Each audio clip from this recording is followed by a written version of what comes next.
Global career decoded podcast. Today with us we have Mayur. आणि मयूर, आपण last time discuss केलं की डॉक्युमेंट प्रिपरेशन नंतरची जी स्टेप आहे ती एलिजिबिलिटी एक्झाम्स आणि हे सगळं येतं. तर what exactly is eligibility exams? हंसी, मी काही एक्झाम्स तुला सांगतो. मला सांग, तू कधी त्या ऐकलं आहेस का नाही? SAT, no. GRE, yeah. GMAT, yeah. PTE, no. TOEFL, no. IELTS. Yeah. Okay. So ह्या ज्या एक्झाम्स आहेत, ह्या एक्झाम्स आपल्याला द्याव्या लागतात when we are applying to overseas education. Obviously या सगळ्या एक्झाम्स द्याव्या नाही लागत. तुम्ही कुठल्या कोर्सला जाताय, तुम्ही कुठली युनिव्हर्सिटीला जाताय, तुम्ही कुठल्या कंट्रीमध्ये जाताय, त्याच्यावरती डिपेंड आहे की which exam you have to give. आता याच्यात दोन भाग आहेत. एक PTE, TOEFL, IELTS ह्यापैकी एक exam which is related to the language and another is SAT, GRE आणि GMAT. सो ह्या ज्या आहेत ह्या सब्जेक्ट रिलेटेड आहेत. सो ह्यापैकी कुठल्या तरी एक किंवा दोन एक्झाम द्याव्या लागतात. So okay, so you took a lot of names right नाव, पण त्यांचं असं काही स्पेसिफिक फुल फॉर्म वगैरे काही आहे?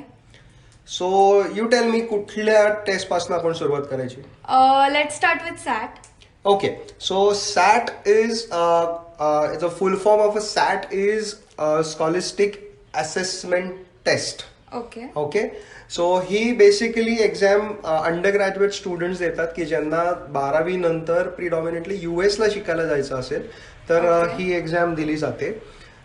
ही एक्झाममध्ये रायटिंग, देन क्रिटिकल रिडिंग आणि मॅथमॅटिक्स अशा 3 सब्जेक्टवरती भर दिलेला असतो. अच्छा. आणि सो युअर म्हणजे तुम्ही तुमच्या टेस्ट त्याच्याप्रमाणे होतात की like your test on those basis? Exactly. आणि ही पेपर बेस्ड एक्झाम आहे. म्हणजे पेन अँड पेपर जशी आपण देतो तशी. ऑब्व्हियसली जशी आपली रुटीन एक्झाम्स कंडक्ट होतात तशी नसते. थोडी वेगळ्या पद्धतीने ती एक्झाम घेतली जाते. So you need a preparation for it. Okay. Okay. ह्याचे जे पर्सेंटेज असतात म्हणजे पर्सेंटाईल येतात. Marking system is on a percentile. प्रत्येक युनिव्हर्सिटी जेव्हा आपण शॉर्टलिस्ट करतो त्यांना जर काही एक्झामची रिक्वायरमेंट असेल तर किती पर्सेंटाईल पाहिजे आहेत हे तिथे डिफाईन केलेले असतात. आणि आता त्याची व्हॅलिडिटी असेल ना काहीतरी, आणि मग त्याच्या फीजही असतील, तर anything regarding that? Yes, he exam 5 वर्षासाठी व्हॅलिड असते. सो तुम्ही एकदा एक्झाम दिल्यानंतर त्याचा पर्सेंटाईल जो आहे हा 5 वर्ष व्हॅलिड धरला जातो. याच्या फीस साधारण चेंज होत राहतात, पण इंडियन करन्सीमध्ये साधारण 7,700 ते 8,000च्या दरम्यान त्याची फी आहे. This exams get conducted 7 times in a year. Okay. 7 वेळेला. सो ओनली 7 टाइम्सच, म्हणजे you have to prepare around that time जेव्हा किती कंडक्ट होणार आहे. बरोबर. सो तुमचा प्रिपरेशन टाइम किंवा आपण जसं म्हटलं की कधी जायचं आहे, तुमच्या अकॅडमिक एक्झाम्स कधी आहे, त्याप्रमाणे you should plan this. So this is about the SAT. Now, Okay. what next you want to know? Let's start with GMAT. Okay, so GMAT is Graduate Management Admission Test. Sorry, I will repeat that. GMAT is Graduate Management Admission Test. That is the long form. Okay. Predominantly, this is given for the course जेव्हा तुम्ही management related course करायला जात आहात. Global universities मध्ये management करताय.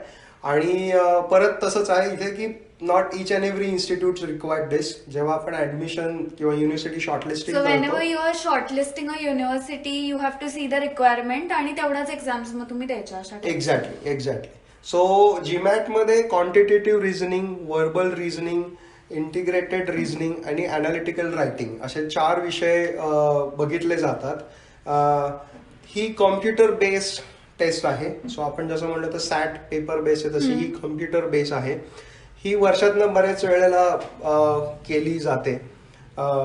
त्यामुळे तुम्ही त्या पद्धतीने प्रिपरेशन करून एक्झाम देऊ शकता. ओके. इट रिक्वायर्स, म्हणजे तशी बऱ्यापैकी लॉंग ड्युरेशनची आहे. That is almost 3 hours examination आहे ही. सो तुम्हाला तेही प्रिपेअर करावं लागतं.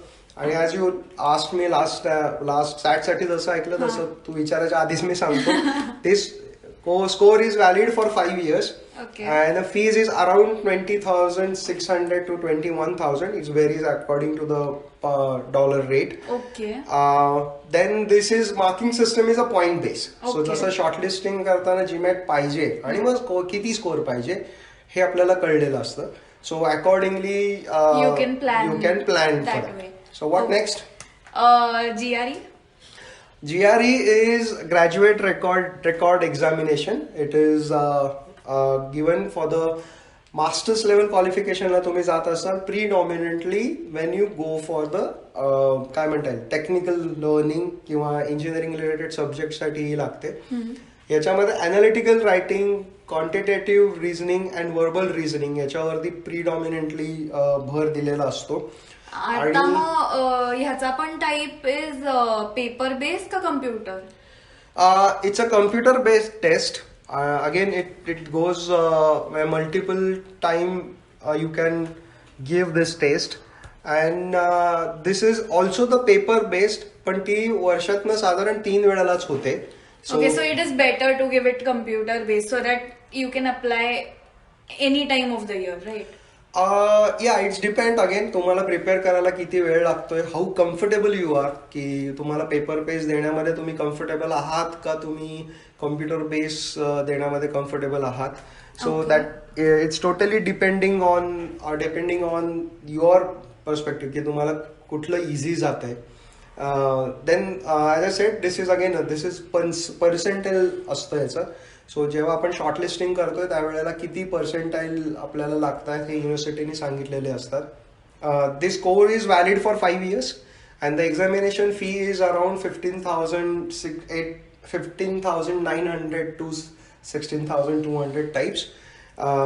ओके. आणि आता तू you took 3 more names for like PTE, TOEFL आणि आयएल्स. ते जनरल कशासाठी असतात म्हणजे? So PTE, TOEFL and IELTS ही इंग्लिश लँग्वेज साठीची टेस्ट आहे. सो इट्स बेसिकली ज्या वेळेला तुम्ही अशा कंट्रीमध्ये जाताय की जिथे तुम्ही इंग्लिश लँग्वेजमध्ये शिकणार आहात. सो तुम्हाला इंग्लिश लिहिता येते का, वाचता येते का, बोलता येते का, समजतंय का, ह्या गोष्टी बघितल्या जातात. त्याचा तुमच्या अकॅडमिकशी काही संबंध नसतो. ओके. सो ह्या 3 एक्झाम्स ज्या आहेत त्या त्याच्यासाठी आहेत.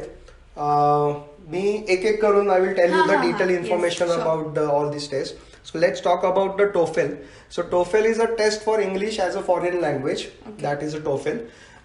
As I said की त्याच्यामध्ये रीडिंग, लिसनिंग, स्पीकिंग, रायटिंग ह्याच्यावरती भर दिला जातो. त्याची फी जी आहे ही 14,200 ही त्याची एक्झामिनेशन फी आहे. याचा स्कोर 2 वर्ष व्हॅलिड असतो आणि examination duration is around 2 hours 50 minutes okay to 3 hours 30 minutes पर्यंत साधारण त्याचं ड्युरेशन असतं.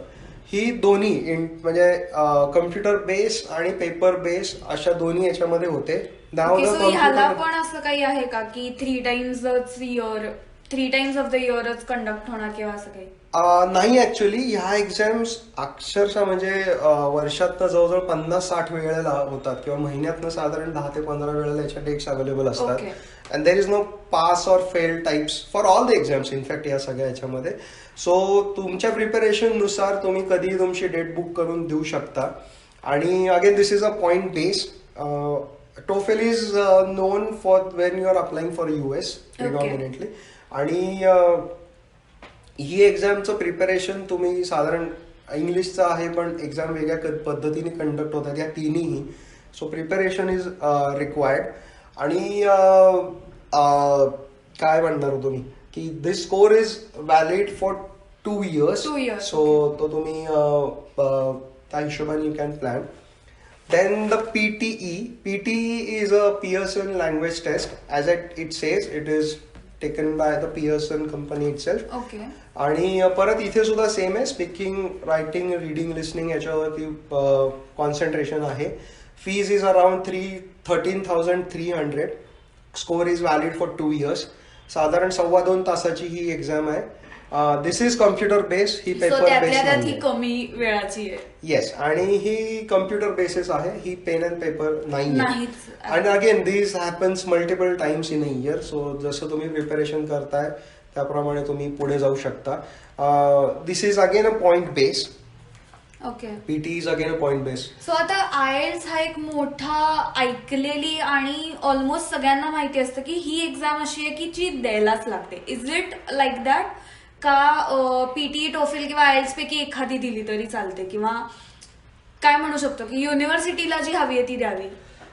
ऍक्च्युली या तिन्हीपैकी कुठली तरी एक एक्झाम दिली तरी चालते, कारण काय ह्यांचा बेस सेम आहे की इंग्लिश लँग्वेजचा आहे.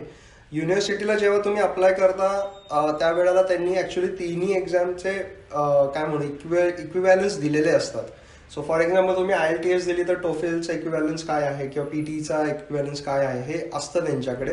सो तुम्ही प्रिपेअर करू शकता तुमच्या अंडरस्टँडिंग प्रमाणे. सो IELTS, टोफेल और पीटी की तुम्ही कुठलीही एक डिसाईड करू शकता आणि देऊ शकता. So let me tell you about the IELTS. IELTS is International English Language Testing System. This has been created by the Cambridge. ह्याच्यामध्ये दोन भाग आहेत, अकॅडमिक आणि general. We will talk about academic की जी एक्झाम आपल्याला स्टडीसाठी लागते. याची कोर्स फी आहे 15,500 ते 15,800, बिट व्हेरीज अ बिट. 2 वर्ष याचा स्कोर व्हॅलिड आहे. ही साधारण 2 तास 55 मिनिटं ते 3 तासाची एक्झाम आहे आणि ही कम्प्युटर बेस आणि पेन अँड पेपर बेस अशा दोन्ही फॉर्मॅटमध्ये ऍक्च्युली देता येऊ शकते. ओके. ऑब्विसली कम्प्युटर बेस आता लोक जास्त प्रेफर करतात कारण त्याच्या डेट्सही खूप असतात. ॲज अ सेड ही पेन अँड पेपर महिन्यातनं साधारण 2दा कंडक्ट होते. कम्प्युटर बेस ऑलमोस्ट महिन्यातनं 15 वेळेला तरी कंडक्ट होते. Okay. So as per your requirement, तुमचं preparation, confidence level, you can book the test and do that. I would like to add one more point over here. We as a Focus are authorized nodal partners for the IDP IELTS. मी स्वतः and Aditi सुद्धा आमचं train the trainer from the Cambridge आमचं झालेलं आहे. So we can train students accordingly.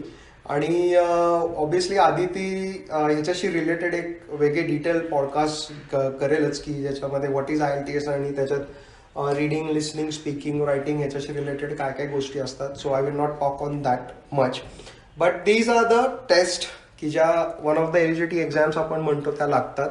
आणि ह्यापैकी as I said PT, TOEFL, IELTS पैकी एखादी एक्झाम आणि as per your short listing GRE, GMAT, SAT जी रिक्वायरमेंट. सो गरज पडली तर SAT, GRE आणि GMAT द्यायला लागेल, नाहीतर otherwise if the requirement is only for English तर ह्या म्हणजे पीटी, IELTS आणि टोफेल पैकी एक. Exactly. Okay okay okay. So thank you so much Mayur for this great information. And guys, as Mayur sed की आपण पुढच्या पॉडकास्टमध्ये पीटी, टोफेल आणि IELTS बद्दल इन डिटेल सगळं बोलणार आहोत. So stay tune and listen.